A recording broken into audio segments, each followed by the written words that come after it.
I wanted to give you in context of the reason why, aside from loving what ADN does and all of that, the reason we sponsor and support this initiative, especially this conversation, is the Biden-Harris administration has put climate change at the central point of foreign policy.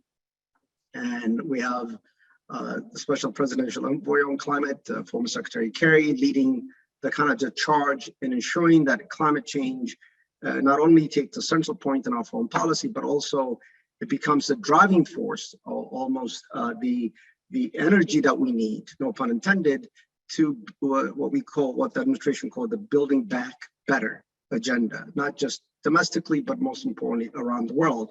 As you all probably can imagine, the COVID-19 pandemic has made a significant impact, economic downturn in a lot of these economies, especially in Africa.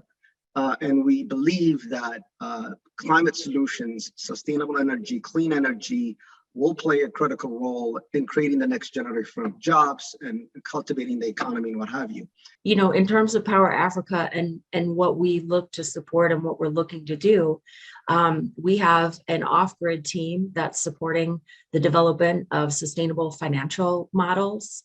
And there's a lot of innovation there, and it's, you know, supporting rural solar productive use applications like pairing the panel with irrigation, drinking water, and other small scale farming applications.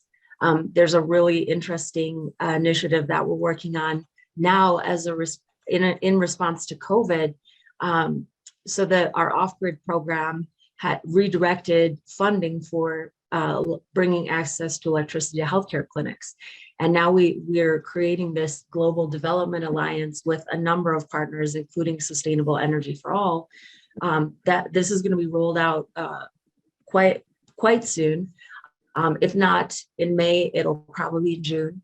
And this is a huge partnership where we're partnering with telecoms companies, pairing the access to electricity to, you know, a mobile tower or access to internet. So the clinic would be sort of the hub of a few different services providing financing and sustaining itself.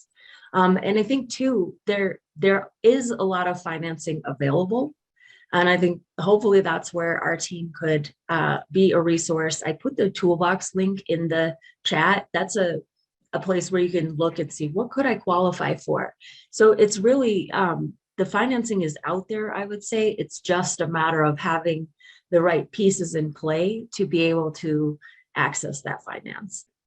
Again, my main issue is the cost that goes to the consumer. That's a really big hindrance because if the cost of power is high, the only people who benefit eventually, you know, who maximize their profits are usually the investors, and in this case usually are institutional investors, and to be honest, most of them are coming from the West, from the US, from Europe. So they maximize their profits once they have the power purchase agreements in place. They know that they are guaranteed to get the investments within a specified period of time. But on the other hand, the power consumers in our countries continue to suffer. So there must be a way where we look at it in terms of ethical investments, or how can we make sure that as renewable energy project developers, they can maximize profit, but not at the expense of making millions of people, continue living in poverty. So there must be a way to balance the two. Previously, as I said, the grid for Tanzania grid was closed to investments for the last almost 6-7 years. You could not put any power in the grid. And recently, my president has been to the United States, and they've signed a number of agreements for companies to be able to invest on solar farms whereby they can put power into the grid. And that's opening a lot of doors. So the doors have to start with the government, and we are grateful that the Tanzania president did that. When they do that, then they open the private sector. The private sector become more interested. They see an investment. I think where we can earn money. And really, that's the bottom line for the private sector. So once the government starts and they come in the private sector, and then goes all the way to individual household. I believe I started the government, industrial sector, and individual households. So those are three areas which have to go together. Also, another important aspect, the government not only attract by going around asking people to come, but also the legal framework has to be in a way which can allow for the investor to be confident in investing into the country. And also to reduce the monopoly of one company. And actually, my colleague, I think Evans, talked about the monopoly.